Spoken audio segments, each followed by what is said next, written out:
রাজনীতিতে কে কাকে পুনর্বাসন করার চেষ্টা করছে, এই কথাগুলো অনেকদিন ধরেই আলোচনায় চলছে। আপনার কাছে কি মনে হয়, এক নিরপেক্ষ জায়গা থেকে যদি আপনি বলেন? আপনাকে ধন্যবাদ, দর্শক শ্রোতাদেরকে ধন্যবাদ, সাথের আলোচকের শুভেচ্ছা। আমাদের দেশের রাজনীতিতে আমাদের দীর্ঘদিনের যে সংগ্রাম, একটা সংগ্রামের একটা ধারা ছিল যে আমরা এখানে একটা ইথিক্যাল জায়গা ঠিক করে এবং তার জন্য রাজনীতিকে নৈতিক জায়গা থেকে পরিচালনা করা। আবার তার বিপরীতে একটা অনৈতিক নীতিহীন রাজনীতি, সুযোগ সুবিধার রাজনীতি, ইস্যু বেস সুবিধা গ্রহণ, এই প্রবণতাটা আমাদের রাজনীতিতে ছিল এবং সেটা আছে। 24-এর গণঅভ্যুত্থান, তার পেছনে একটা ফিলোসফি ছিল। ফিলোসফিটা আমি যতটুকু বুঝি যে এক মুখের পরিবর্তে আর এক মুখ, এক চেহারার পরিবর্তে আর এক চেহারা, এক দানবের পরিবর্তে আর এক দানব, এর রিপ্লেস করার উদ্দেশ্যটা জুলাইয়ের অভ্যুত্থানে ছিল না। কতগুলো গুণগত পরিবর্তন হবে রাজনীতিতে, আমাদের এক্সপেকটেশন অনেক বড়, হয়তো সবটুকু আমরা পারবো না, কিন্তু আমরা চেষ্টা করব। আমি গত এক বছরে যেটা দেখি যে সেই চেষ্টার জায়গা থেকে, আন্তরিকতার জায়গা থেকে আমরা অনেক দূর পেছনে চলে গেছি। তার মানে এই না যে 15 বছরের লড়াইটা এটা অযৌক্তিক ছিল। 15 বছরের লড়াইটা যৌক্তিক ছিল এবং সেই যৌক্তিকতার জায়গা থেকে বিজয় অর্জিত হয়েছে, কিন্তু সেই বিজয়টা ডাইভার্ট হয়ে গেছে। গত এক বছর ধরে অঞ্চি সার্টিফিকেট বিতরণ হচ্ছে, কে ফ্যাসিবাদের দোসর, কে ফ্যাসিবাদের দোসর না, বিভিন্ন অ্যাঙ্গেল থেকে, জায়গা থেকে সার্টিফিকেট দেওয়া হচ্ছে। এবং আপনার সাথে যদি আমার কোনো ধরনের দ্বিমত থাকে, আপনার বাড়িটা আমার পছন্দ হলো, আপনার ক্ষেতটা আমার পছন্দ হলো, আপনার গোয়ালের গরুটা পছন্দ হলো, আপনাকে আমি একটা ট্যাগ দিয়ে দিলাম ফ্যাসিবাদের দোসর, এবং তারপরে গরুটা আমি আর মালিক হয়ে গেলাম। শহরে এই প্রবণতাটা চলছে।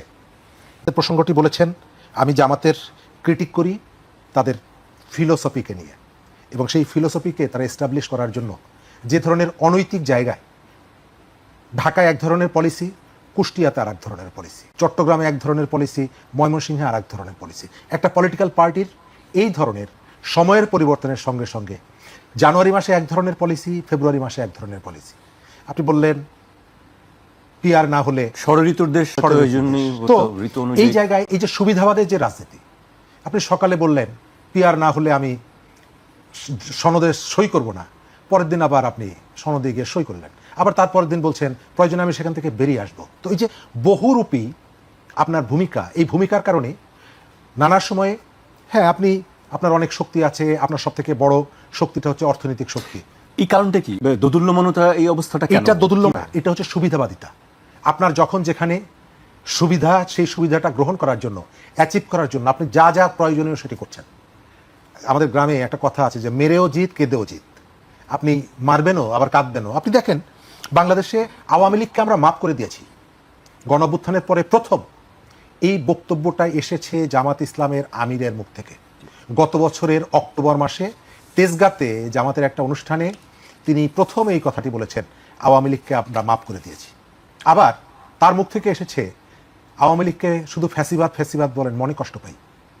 ভারতকে আমরা মনে কষ্ট দিতে চাই না। আবার আপনি সোশ্যাল মিডিয়ায় দেখবেন, নিউজের যে কমেন্টসে দেখবেন, তাদের নেতাকর্মীরা সব থেকে বেশি মানুষকে গালিগালাজ করা, অশ্লীল ভাষা, থ্রেট করা, হুমকি দেওয়া, এমন কোনো কাজ নেই। এই যে এই সময়কালে আপনি দেখবেন আমাদের পলিটিক্সে খুবই ইম্পর্ট্যান্ট একটা ট্র্যাজেডি, এটি হচ্ছে বুয়েটের আবরার ফাহাদ হত্যাকাণ্ড। আচ্ছা, আবরার ফাহাদের খুনিদের পক্ষে কে দাঁড়িয়েছে? কোন দলের অ্যাডভোকেটরা দাঁড়িয়েছে? রানা প্লাজার খুনির পক্ষে, খুনি রানার পক্ষে কোন দলের নেতা দাঁড়িয়ে? আবার এখানে যখন আসবে, যখন বসবে, তখন আপনার কাছে এবার রাস্তায় গিয়ে পরিবর্তনের যে প্রতিশ্রুতিগুলো দিচ্ছে, সেই প্রতিশ্রুতিগুলোর সঙ্গে এই যে আচরণের মিলছে না। বাংলাদেশের ঢাকা বিশ্ববিদ্যালয়ে তারা কি কি করেছে এগুলো সবাই জানে, কিন্তু গণঅভ্যুত্থানের পরে যে পরিবর্তনটা হওয়ার ইচ্ছা ছিল, প্রয়োজন ছিল। আমার এখনো মনে আছে, আমাদের ওই সময় যখন আমরা ছাত্র, আমাদের কাছে একটা বিনোদনের বিষয় ছিল শাহ মোয়াজ্জেম হোসেনের বক্তৃতা। 90 সালের পরে জাতীয় পার্টির কোনো সমাবেশ যাত্রাবাড়ির এদিকে হতো না, পুলিশ পিটিয়ে তাড়িয়ে দিত। তারা যাত্রাবাড়ির ওপারে গিয়ে জনসভা করতো, শাহ মোয়াজ্জেম বক্তৃতা করতে আসতেন, এবং তিনি স্বাভাবিকভাবেই তিনি অশ্লীলতা, তুচ্ছতাচ্ছিল্য করা, কটাক্ষ করা, সেই সংস্কৃতি থেকে আমরা বেরিয়ে আসতে চাই, ওই জায়গা থেকে বেরিয়ে আসতে চাই, এবং এটি কন্টিনিউ হয়েছে, গত রেজিম পর্যন্ত কন্টিনিউ হয়েছে। আপনি হঠাৎ করে একটা রাজনৈতিক দলকে, আমরা দুটো দলের মধ্যে আন্তঃসম্পর্কের কথা আমরা শুনি, বিভিন্ন জনে বিভিন্নভাবে বলে, এমনকি এনসিপির নেতাদেরও কারো কারো কাছ থেকে অনেক সময় মনে হয় যে উনি আসলে এনসিপি করেন না জামাত করেন, কনফিউজড হয়ে যায়। কিন্তু একটা রাজনৈতিক দলের শীর্ষ নেতা, আমি তো তাকে খুব রেসপন্সিবল একজন নেতা মনে করতাম, আমার কাছে তার বাড়ি, আমরা একই এলাকার মানুষ, তারপরেও এই বক্তব্যটা, এই মন্তব্যটা, এটা আসলে শিষ্টাচারের মধ্যে পড়ে না, রাজনৈতিক কোনো সংস্কৃতির মধ্যে পড়ে না। তাদের মধ্যে সম্পর্ক কি এটি এনসিপি ভালো জানে, আমরা জানি না, আমরা বাইরের থেকে কিছু শুনি, কিছু দেখি, আবার অনেক সময় তর্ক বিতর্ক দেখি। তবে এই যে ভাষ্যটা, এই যে বক্তব্যটা, এটা বাংলাদেশের রাজনীতির জন্য খুবই একটা নিকৃষ্ট উদাহরণ হয়ে থাকলো। একটা বড় রাজনৈতিক দল, সে একটা নবীন রাজনৈতিক দলকে, পিতা পুত্রের যে সম্পর্ক, ওই যে ভারত আর বাংলাদেশের স্বামী স্ত্রীর যে সম্পর্ক, সেটি যেমনিভাবে আমাদের রাজনীতিতে আরো অনেক দিন নেতিবাচক একটা উদাহরণ হিসাবে বিবেচিত হবে,